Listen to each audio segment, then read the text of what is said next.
Good morning guys, मैं स्वागत करता हूं आपके अपने परिवार एग्जामपुर में। तो दोस्तों सुबह और मैं आपके सामने लेकर के आ गया हूं डेली वोकैब धमाका, जो कि आपका सुबह 5:30 बजे आपके अपने परिवार एग्जामपुर पर होता है। तो आप सभी को एक मैं बात बता दूं, जो आज बच्चे नए आए हो आज क्लास में, आज आपका क्लास नंबर 156 है। आपका आज क्लास नंबर 156 है, यानी कि हम बहुत आगे आ चुके हैं धीरे धीरे स्टेप बाय स्टेप्स। और हमने यहाँ तक आने के लिए कोई बहुत ज़्यादा मतलब एक दिन में 100 वोकैब या 200 वोकैब या जितनी भी मान लो आपकी अगर आज 1500 या 2000 वोकैब तैयार हो चुकी हैं इन क्लास से, तो ऐसा नहीं हुआ कि हमने सब एक दिन में कर लिया है। लिटिल स्टेप बेबी स्टेप करके आज हम यहाँ तक पहुँच चुके हैं। तो आप सभी से मेरा बहुत मेरा सजेशन है आप सभी से कि आप सभी लोग इन क्लासेस को कवर कीजिए। आपने आने वाले एग्जाम में अगर अच्छा स्कोर करना चाहते हैं, आप ये सोचेंगे सर इसको किस तरीके से कवर करें। तो मेरे प्यारे भाइयों, मेरी प्यारी बहनों, आप सभी से मैं बोलूँगा, क्योंकि अगर आज आप पहली बार क्लास में आए हैं, आप प्लेलिस्ट पे जाइए। अगर आपको बाई चांस प्लेलिस्ट नहीं भी मिलती, हो सकता है बहुत सारे बच्चे प्लेलिस्ट से परेशान हो जाएं, तो आप एक सिंपल सा काम करना, बस एक काम, और आपके सामने आपकी प्लेलिस्ट होगी। आप अपने यूट्यूब पर सर्च करना एग्जामपुर वोकैब। अगर आपको बाई चांस प्लेलिस्ट ढूंढने में दिक्कत होती है, तो आप सिंपल सा एग्जामपुर वोकैब सर्च करना, सबसे ऊपर 155 क्लास की आपकी सामने प्लेलिस्ट आ जाएगी और आपको ढूंढने में एक भी मिनट नहीं लगेगा। तो ये छोटी सी बात थी आप सबसे शेयर करने की। तो क्वेश्चन उठता है सर कैसे करें इसको। अब तक आप 2-3 क्लास को कवर कीजिए, डेली 2 से 3 क्लास को आप कवर कीजिए। आप 1 से 1.5 महीने में या 2 महीने में आप सभी के साथ आ जाएंगे। और जो बच्चे क्लास को कंटिन्यू कर रहे हैं, बहुत सारे बच्चे हैं जो कहते हैं, कमेंट करते हुए बताते हैं सर हमने अभी तक एक भी क्लास मिस नहीं करी है और बहुत इंप्रूव हुआ है, तो वो बच्चे रिवीजन करते रहेंगे साथ साथ। क्लियर है? तो चलिए हम सर से बोलूँगा सर पहली इमेज लगा देंगे, क्योंकि यहाँ पर लिखा हुआ है learn idioms and phrases with image. मैं आपके सामने पहले इमेज रखूँगा, बात करूँगा इडियम के बारे में। और आज की खास बात ये रहने वाली है, मैं आज इस मार्कर को यूज़ नहीं करने वाला।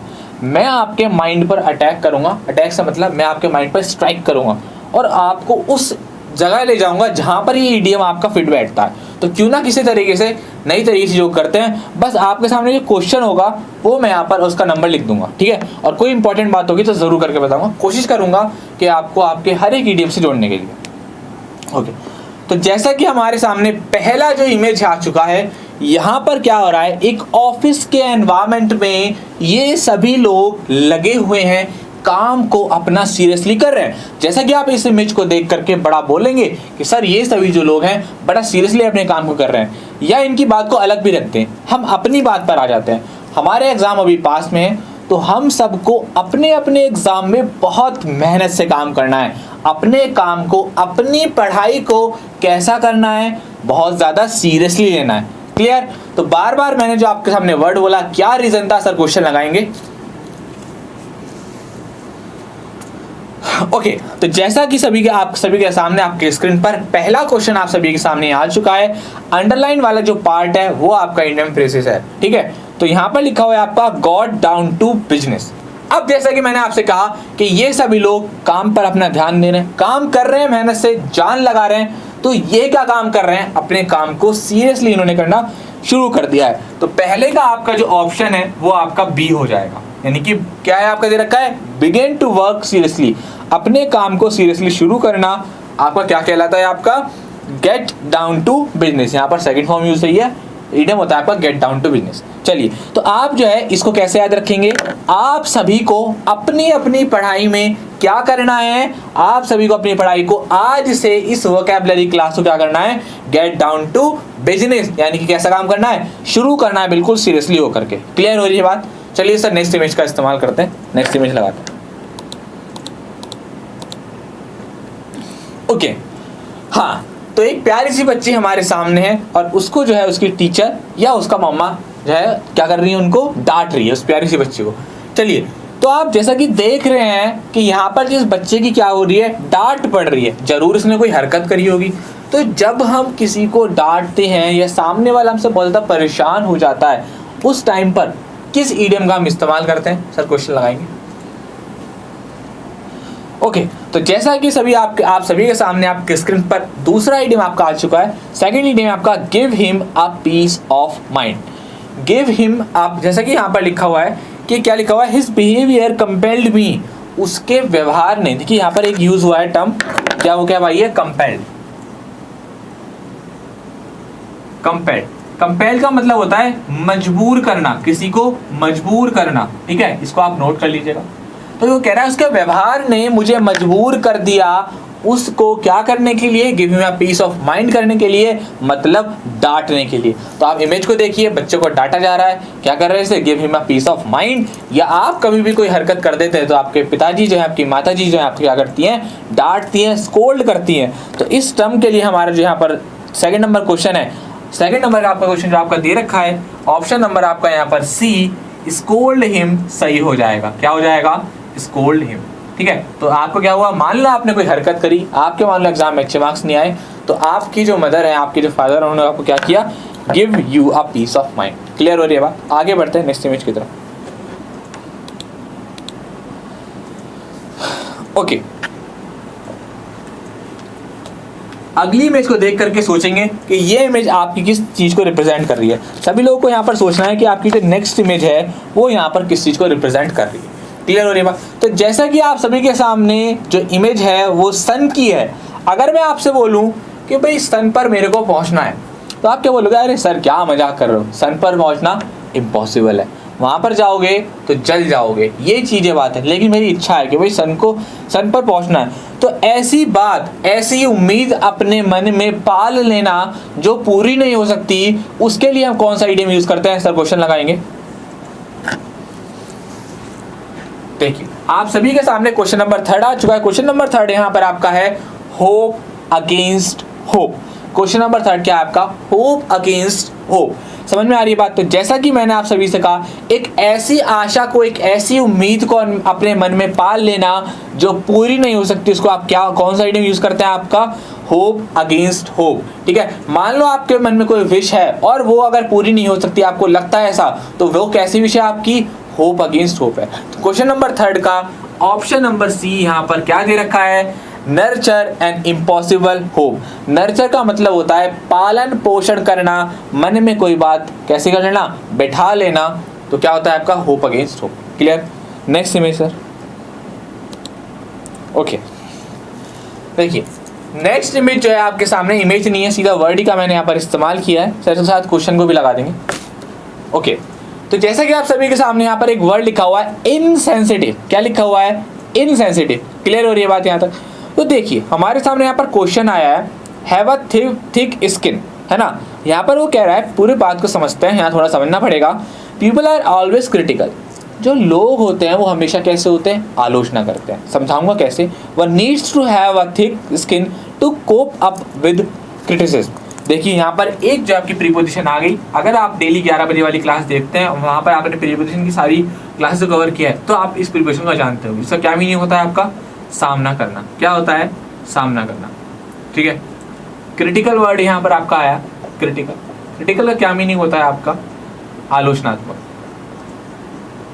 जो आलोचना करता है। ठीक, इतनी बात क्लियर। तो कह रहा है कि लोग हमेशा आलोचनात्मक होते हैं। हमें वन नीड्स, वन किसके लिए आता है, सबके लिए। One needs to have a thick skin to cope up the cope with criticism. हमको जरूरत है, हम सभी को जरूरत है हैव अ थिक स्किन की। मतलब उस बुराई के खिलाफ, उस आलोचनाओं के खिलाफ हमको क्या जरूरत है, हैव अ थिक स्किन, यानी कि हमको जरूरत है इनसेंसिटिव होने की, हमको जरूरत है असंवेदनशील होने की। इनसेंसिटिव क्या बोलते हो आप, असंवेदनशील। मतलब उस चीज के प्रति बिल्कुल न्यूट्रल होना, कोई कुछ भी फर्क ना पड़ना, वहां पर हम क्या यूज करते हैं, इनसेंसिटिव। मान लो आप एग्जाम की तैयारी कर रहे हैं, और अक्सर होता है इस पीरियड में आपसे लोग बोलते हैं, अरे क्या तैयारी कर रहा है, 4 साल हो गए, 2 साल हो गए, अब तेरा कोई भी जो है रिजल्ट नहीं आया। तो आपको उस बात के प्रति कैसा होना है, हैव अ थिक स्किन होना है, और अपने काम पर ध्यान देना है। क्लियर? आगे बढ़ते हैं सर नेक्स्ट इमेज। उम्मीद करता हूँ आपको बेहतर समझ में आया होगा। ओके,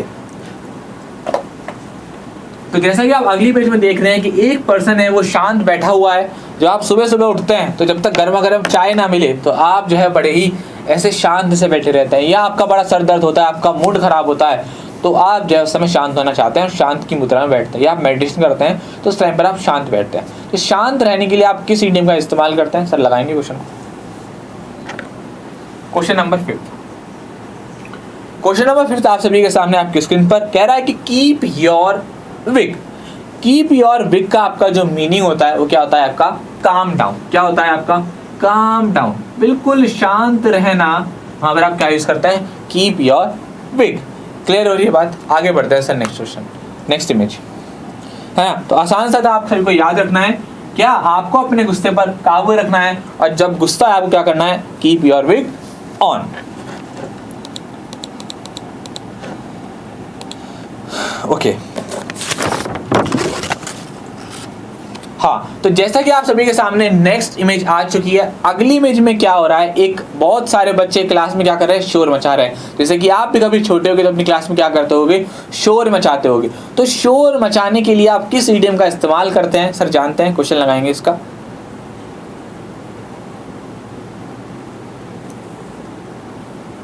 हाँ क्वेश्चन लग गया।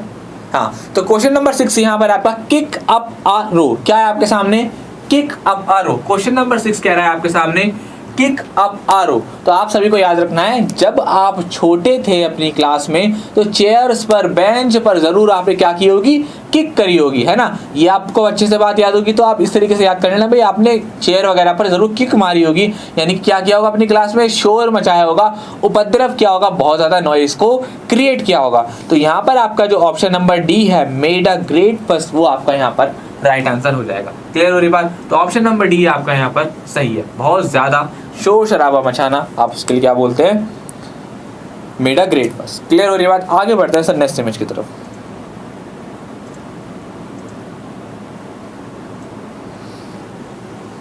चलिए तो नेक्स्ट इमेज, हाँ नेक्स्ट इमेज हमारे सभी के यहाँ सामने है।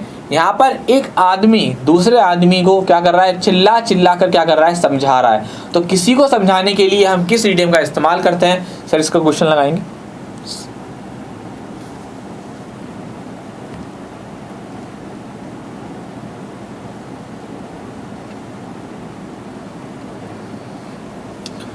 ठीक है हाँ, तो जैसा कि आप सभी के सामने क्वेश्चन नंबर 7 है। यहाँ पर क्या हो रहा है, बात क्या हो रही है, किसके बारे में बात हो रही है? क्वेश्चन नंबर 7 मेरी स्क्रीन पर आने वाला है, आपके पर आ चुका होगा। हाँ 1 मिनट बाद आता है। हाँ अब आ चुका, चलिए है ना। तो यहाँ पर क्या हो रहा है, किसी को समझाने के बारे में बात हो रही है, जैसे कि आप सभी लोग देख रहे हैं। और आपका जो ईडियम है वो यहाँ पर यूज हुआ है लेच ऑन। क्या यूज हुआ है? Latch on. तो आप सभी को एक बात बता दूं, जो आपका लेच ऑन है ये आपके मीनिंग लेता है समझने के सेंस में, पदोन्नति के सेंस में, प्रमोट होने के सेंस में। जब बात होती है समझने की या पदोन्नति के बारे में तब हम वहां पर यूज करते हैं आपका लेच ऑन। क्लियर हो रही बात? तो क्वेश्चन नंबर 7 का आपका ऑप्शन नंबर ए यहाँ पर राइट हो जाता है। क्लियर हो रही बात? क्लियर है यहाँ तक? तो लेच ऑन को याद रखेंगे क्या आप यहाँ पर प्रमोट होने से। क्लियर? उन्नत होना, प्रमोट करना या समझना किसी चीज को। ठीक है आगे बढ़ते हैं सर नेक्स्ट इमेज। ओके तो जैसा कि आप सभी के सामने यहाँ पर आपकी पहली इमेज आ चुकी है। यहाँ पर क्या हो रहा है स्टेज परफॉर्मेंस हो रही है। आप सभी ने अपनी जरूर लाइफ में कभी ना कभी अपने स्कूल में क्या किया होगा स्पीच दी होगी। तो जो पहला दिन था आपका स्पीच का, पहला दिन तो जो था आपका स्पीच स्कूल में जाकर के स्पीच देने का, उस पहली स्पीच को क्या कहा जाता है ये आप सभी लोग जानते होंगे। सर इसका क्वेश्चन लाएंगे। सारे आपके इंपॉर्टेंट क्वेश्चन है SST CGL CGSL में आए हुए क्वेश्चन को उठाया गया है यहाँ पर, है ना। तो एक भी क्वेश्चन आपका ऐसा नहीं है जो आपका इंपॉर्टेंट ना हो। ठीक है तो जैसा कि आप सभी लोग जानते हैं आपकी स्क्रीन पर आपके सामने क्वेश्चन नंबर 8 आ चुका है। क्वेश्चन नंबर 8 कह रहा है यहाँ पर मेडन स्पीच। क्या कह रहा है? Maiden speech. मेडन स्पीच को आप मेडन ओवर से भी याद कर सकते हैं कि भाई मेडन ओवर था, मतलब पहला है ना मैच में जब जो है ओवर जो खाली चल रहा है, ओवर जिसमें कोई भी रन वगैरह नहीं लगते, तो क्या कहते हैं मेडन ओवर गया, मतलब बिल्कुल खाली। तो एक तरीके से ये एक मान लो कि आपकी जो पहली स्पीच थी वो कैसी गई है? खाली गई है। मतलब जो आपकी पहली स्पीच थी उसको आप क्या बोलते हो? आपका मेडन स्पीच। जब भी आपने लाइफ में कभी अपने स्कूल में पहली स्पीच दी होगी उसका आप क्या बोलते हैं? Maiden speech. तो ऑप्शन नंबर डी आपका यहाँ पर राइट हो जाएगा। Next image sir.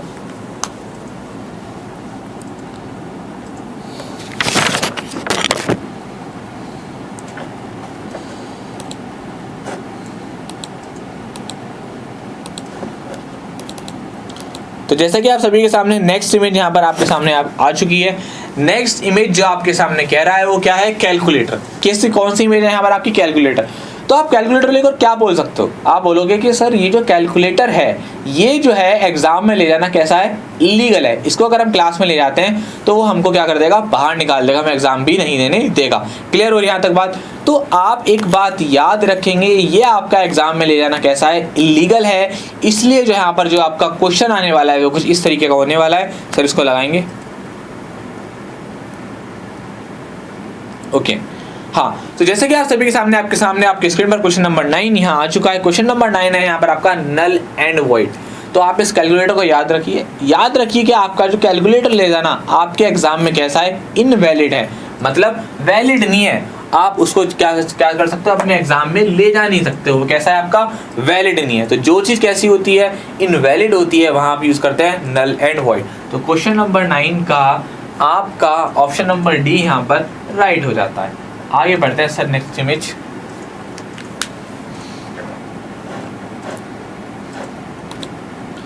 ओके तो जैसा कि आप सभी के सामने यहाँ पर नेक्स्ट इमेज आ चुकी है और यहाँ पर जो है बड़ा ही शानदार मौसम हो चुका है। इमेज में लास्ट इमेज है और यहाँ पर क्या है आपका, बहुत सारी स्नोफॉल यहाँ पर हो गया है। तो आप एक बात बोलते होगे कि सर ये जो स्नो जब गिरती है आसमान से हमारे यहाँ पर, हमारे जैसे देशों में, हमारे जैसे एरिया में, वो कैसी होती है, बड़ी ही कम। मतलब कभी कभी जो है आपके यहाँ पर जैसे मान लो हम लोग दिल्ली वैली के आसपास के हैं, है ना। तो यहाँ पर दिल्ली में क्या है, कभी कभी स्नोफॉल होता है, कभी मतलब एक बार हुआ था अभी कुछ टाइम पहले नोएडा में, जब बर्फ सी ऐसी गिर गई थी, पूरी सड़क कैसी हो गई थी, बर्फ जैसी हो गई थी। तो ऐसा दिन बड़ा देखने को बहुत कम मिलता है, रेयर ही मिलता है। तो ऐसे दिन को हम क्या बोलते हैं, सर इसको लगाएंगे क्वेश्चन के थ्रू। हाँ तो आपका क्वेश्चन नंबर 10 का आपका जो ईडीएम है वो क्या है आपका, एंड ऑन। क्या है आपके सामने, ईडीएम ऑफ एंड ऑन है ना। ये जो आपकी लाइन है वो क्या है, पूरी है ऑफ एंड ऑन। क्या है आपकी, ऑफ एंड ऑन। इसको आप पूरा अंडरलाइन कर लीजिएगा, क्या है आपका, of and on. Of and on का आपका जो मीनिंग होता है वो क्या होता है आपका, यदा कदा, यानी कि ऐसी चीज जो कभी कभी हो, समय समय पर, उसको आप क्या बोलते हो, आप ऑफर। क्या बोलते हो आप, ऑफर। क्लियर हो रही बात। तो आपका क्वेश्चन नंबर 10 का ऑप्शन नंबर आपका यहाँ पर बी जो है वो राइट हो जाता है। क्लियर हो रही है बात। चलिए सर इसको क्लियर कर देते हैं, क्लियर, ठीक है। तो ये आपकी थी आज की वोकैब क्लास। आप सभी ने इसको उम्मीद करता हूँ बहुत अच्छे से एंजॉय किया होगा। हर एक चीज़ को आपको एग्जाम्पल समझाया गया, इमेज भी आपके सामने रखी गई, आपकी डेली लाइफ से इसको जोड़ा गया। तो अगर आपने अभी तक वीडियो को लाइक नहीं किया तो प्लीज़ सभी लोग लाइक करेंगे और कमेंट सेक्शन में जाकर के ये बात ज़रूर बताएंगे कि आपकी जो क्लास वो कैसी लगी। आप सभी लोगों के प्यार से, आप सभी लोगों के कमेंट से एग्जाम्पुर परिवार हमेशा आपके साथ है और हम सबकी उम्मीद यही है कि एक दिन एग्जाम्पुर हर उस घर तक पहुँच सके जहाँ शिक्षा की ज़रूरत है। तो आप सभी लोग इस पर ध्यान देंगे और सहयोग करेंगे भारत को सक्षम बनाने में। तो आप सभी लोग ज़्यादा से ज़्यादा इस क्लास को शेयर करेंगे अपने भाइयों को, अपनी बहनों को जो यहाँ से दूर किसी ऐसी जगह में रहती हैं, जो घर से बाहर नहीं जा सकती या जो जिनके पास सुविधाएं नहीं है, ताकि उनको भी पढ़ करके वो आगे देश का भला कर सके। ठीक है, तो आप सभी लोग अपनी राय ज़रूर देंगे और अपना प्यार ज़रूर देंगे। ठीक है, तो मिलेंगे आपसे आने वाली अगली क्लास में। मस्त रहना, खुश रहना, बिंदास रहना। जय हिंद, जय भारत।